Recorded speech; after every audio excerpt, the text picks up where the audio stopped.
ang lagi lang po namin, sir, na hinihiling ay malaman ho namin talaga ang totoo sa kung ano pa po ang nangyari sa aming anak. Dahil 5 buwan na ho namin siyang hindi alam. Sir, napakasakit naman ho, napakahirap sa loob namin bilang pamilya. Na hanggang ngayon wala ho kaming naiintindihan. Wala ho kaming alam kung nasaan ho talaga ang aming anak. 5 buwan na ho, sir. Bantay, Yes po, Your Honor. anong papel mo sa kaso na ito? Wala po, Your Honor. Kung bakit nandito ka kung wala kang papel? Sinampinahan po ako, Your Honor. Ha? Sinampinahan po ako, Your Honor. Bakit ka sinabinahan? Dahil sinasabi po nila, Your Honor, na driver daw po ni Major De Castro ako. Driver ka, hindi ka sino? No po, Your Honor. Ano kanya? Actually, Your Honor, driver po ako ng pamilya po nila. Driver ng pamilya nila. Yes po, Your Honor. Paano, NBI, paano na-implicate ito si Pagpantay? Sa ngayon, sir, wala pa kaming sufficient evidence against him. So, hindi ito nakasawan? Ang nag-file po ng kaso, Mr. Chair, is the CIDG, the PNP. Yeah, malinaw. Si DG. Sir, it was established his participation, sir, when our two independent witnesses saw him supervising the transfer of a unconscious woman, duguan ng ulo, nang isinakay from a red CRV into from a Nissan Juke to a red CRV. He was identified vividly by the witnesses because tinutukan nga sila, sir. Nung dalawang witnesses namin, tinutukan niya ng barel. Anong ginagawa dito? Umalis na kayo dito. And based on the recollection, sir, ng mga witnesses, nandun naman sa statement nila, meron siyang tattoo sa dalawang binti niya, sir. Kasi he was wearing shorts during that time. That was the statement given to us. May by the tato two- ka? Meron po, Your Honor.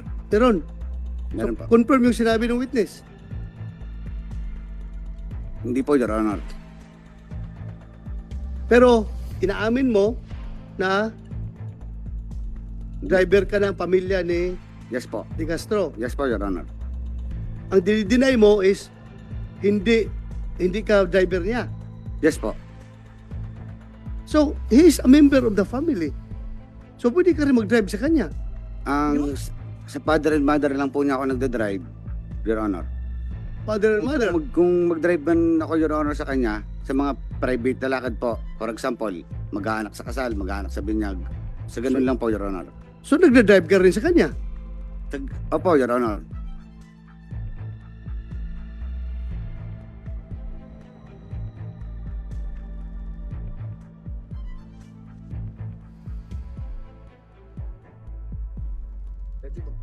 Yes, go ahead, Senator Robino.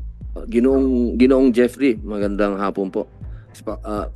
Kayo po ba ni Mr. De Castro, ano po ang relasyon ninyo? Very close po ba kayo na employee-employer? Ganun po ba ang ano nyo?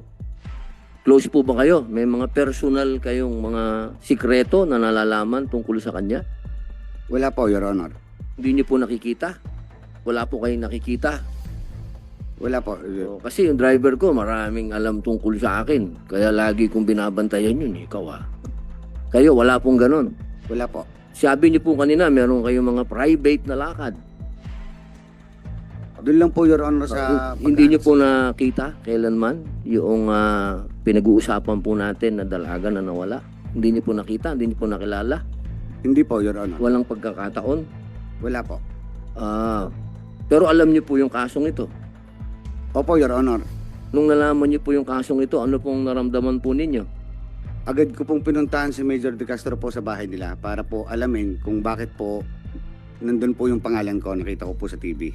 Tinanong din niyo po ba ang CIDG bakit kayo identified? Hindi po, Your Honor. Wala po kayong abogado na nakipag-usap sa CIDG? Nito na lang po, Your Honor. Dati po, nung una po, ang tanong po kasi ninyo is dati po, nung nalaman ko po ano pong ginawa ko. Nung pahuli po, nung nasampahan na po kami ng kaso, attorney ko na po. Kumuha po ang attorney ang parents ko. Wala po kayong nangyaring pagpapaliwanag sa CIDG? Hindi po kayo nagpaliwanag sa kanila? Kinausap po ako ng lawyer ko about po dyan. Pinili ko pong manahimik po. Pwede naman daw po ako magbigay ng salaysay at pwede pong manahimik. Mas pinili ko na lang pong manahimik, Your Honor. Mas pinili niyong manahimik. Opo, Your Honor. Alam niyo po kung gaano kaseryoso yung kaso. Opo, Your Honor. Alam niyo po ang pwedeng maging sentensya din ninyo pag accessory kayo sa ganitong klaseng krimen. Opo, Your Honor. Ayun. Mas gusto niyo pong tumahimik kaysa ipagtanggol ang sarili po ninyo. Your Honor, kasi po, nasa piskalya na po ang kaso namin at ano na po submitted for resolution na po. Kaya mawalang galang na po, mataas po ang tingin ko po sa inyo. So, sagado na lang po ako magsasalita. Hindi, okay lang naman po yun. Karapatan niyo po yun. Opo. Nagsasalita ka nga ngayon dito eh. Yung pinapakinggan ka nga namin eh. Salita ka eh. Opo. Ang lahat po dito ay may boses. Wag po kayong mag-alala. At kami po naman ay nagbibigay galang din sa judiciary, siyempre. Pero siyempre po, ito po ay kaso dito sa aming komite. Kaya gusto din po namin, kung ano lang naman po yung gusto nyong ilahad. At kasi kami din po, gustong-gusto din namin malaman kung ano yung nangyari. Kasi hindi naman po magandang pangyayari ito na isang pulis ay allegedly involved sa pagkawala ng isang dalaga. At alam niyo naman po siguro palagi ang sitwasyon, kapag kaganyan na ang naiipit sa ganito, kayo. Alam niyo po ba yun? Na maaring kayo ang maipit dito sa dulo. Opo, Your Honor. Okay lang po sa inyo. Pwede po kayong humingi sa amin ng pribadong pag-uusap ni General Bato, ni Senator Bato, kung gusto niyo pong makipag-usap sa amin. Kasi ang ayaw po namin dito ay kung sino yung taong maliit, yun ang napapahamak. Kasi laging pong ganyan sa atin eh. Laging meron tayong fall guy. Kawawa naman. Kaya kung gusto niyo pong makipag-usap sa amin ng pribado, handa po kaming makinig sa inyo. At tingnan po namin kung paano kayo matutulungan. Dahil sa amin po, ayaw namin ang laging napapahamak yung maliit na tao. Kasi pagka ganito, wag naman sanang umabot na kayo ang aming tigapaamin. Yun ang mahirap eh. Kasi ganyan ho eh. Kawawa lagi. Sana po, magkaroon po kayo ng lakas na loob na makipag-usap sa amin. Handa po kaming makinig, Senior Jeffrey. Yun lamang po, Chairman. Maraming salamat po. Thank you, Senator Robin Hood Padilla. Anyway, yung kaso ninyo andyan na sa korte. Mayroon kayong gusto sabihin na mga pamilyang Camilon? Mayroon kayong gustong ipaparating sa kanila? Ang lagi lang po namin, sir, na hinihiling ay malaman ho namin talaga ang totoo sa kung ano pa po ang nangyari sa aming anak. Dahil 5 buwan na ho namin siyang hindi alam. Dahil wala nga hong nagsasalita sa kanila. Dahil kagaya po ni Magpantay, siya po yung sinasabi na kasama na maglipat nung sinasabing babaeng duguan na sinasabi yun ng aming anak. Sir, napakasakit naman at napakahirap sa loob namin bilang pamilya. Hanggang ngayon wala ho kaming naiintindihan. Wala ho kaming alam kung nasan ho talaga ang aming anak. 5 buwan na ho, sir. Kahit ho lumabas yan, dahil nung una ho nawala yan eh. Nung una hong labas na kasali siya, kasama siya sa kapangyari ho sa pagkawala ng aming anak. Nawala ho siya. Parang tumago. Tapos nung naglapit nga po kami kay Senator Raffy Tulfo sa kanilang programa, hindi ko ho alam kung may linggo o inabot ng buwan, bigla ho siyang lumitaw sa Balayan Police Station na hanggang sa ngayon naman ho wala siyang sinasabi. Pero yun ho ang sinasabi ng mga witnesses po ng CIDG na siya yung nakita na nagmamando ho doon sa mga tao na naglilipat ho doon sa babaeng duguan. Sir, hindi ho namin alam kung ang babae ho bang yun talagang ang aming anak. Kailangan ho naming malaman. Kailangan ho namin maintindihan kung nasaan ho ang aming anak. 5 buwan na ho, sir. Wala ho hindi ho namin alam kung nasaan. Mahirap ho sa amin pero pinaglalabanan ho namin dahil kami ho inaasa na magkakaroon ho ng linaw ang aming problema na ito. Hanggang sa umabot na nga po dito sa Senado ang kaso na ito. Kaya nahingi ho kami talaga sa inyo ng tulong. Kung paano ho namin malalaman kung nasaan ho talaga ang aming anak. Oh, mapatay. Hindi ka ba nakonsensya sa naramdaman ng ina ng babaeng nawawala? Ikaw ang tinuturo na nagbitbit nung sugatan na babae. Eh kung nasaan naman yung babae niyo ngayon, kung ikaw yung talaga nagbitbit, tulungan niyo naman, may balik yung katawan Na doon sa pamilya. Kawawa naman yung ikaw, pamilya ka rin eh. Hanggang kung ikaw ba may mamamatay na na pwede ko. membro ng pamilya tapos hindi may balik yung labi, mapapalagay ka kaya? Siguro hindi ka mapapalagay, di ba? So ikaw tinuturo ngayon, alam mo kung saan yung babae na bit-bit mo na duguan? Kung nasaan na ngayon? Hindi ko po alam, Your Honor. Hindi mo alam. Hindi po ako yung nakita ng dalawang witness, Your Honor. Hindi ikaw. Yes po.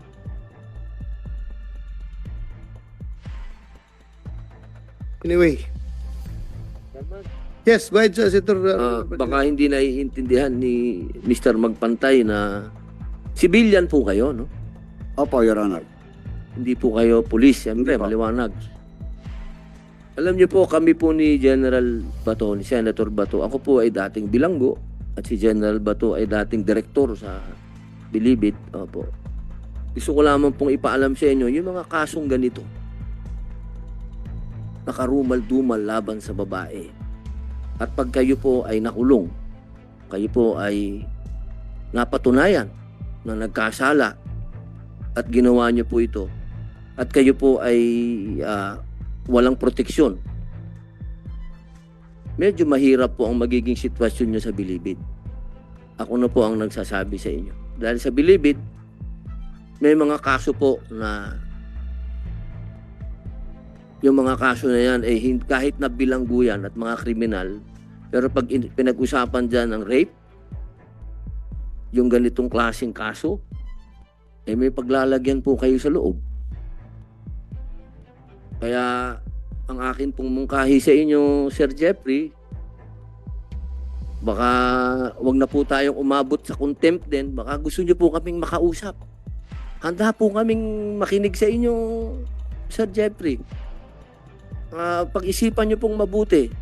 Kasi baka hindi nyo po nalalaman na kung gaano po kabigat ang maipapatong sa inyong kaso. Wala po kayong proteksyon na mangyayari dito. Hindi po kayo katulad ni Sir De Castro.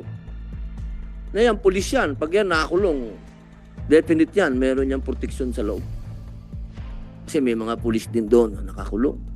Merong building na kukuha dyan. Sa inyo, wala. Pag-isipan niyo pong mabuti.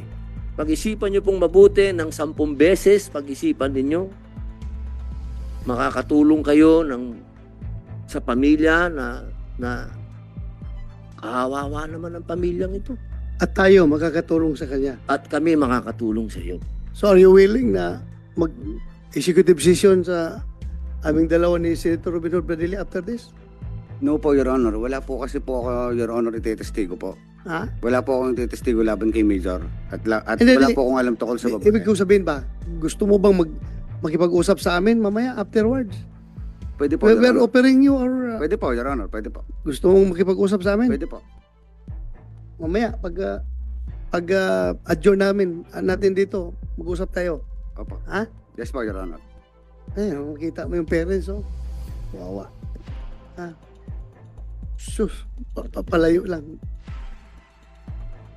Huwag sana mangyari rin sa akin. Knock on wood. Hirap yung ganyan na mangyari sa atin.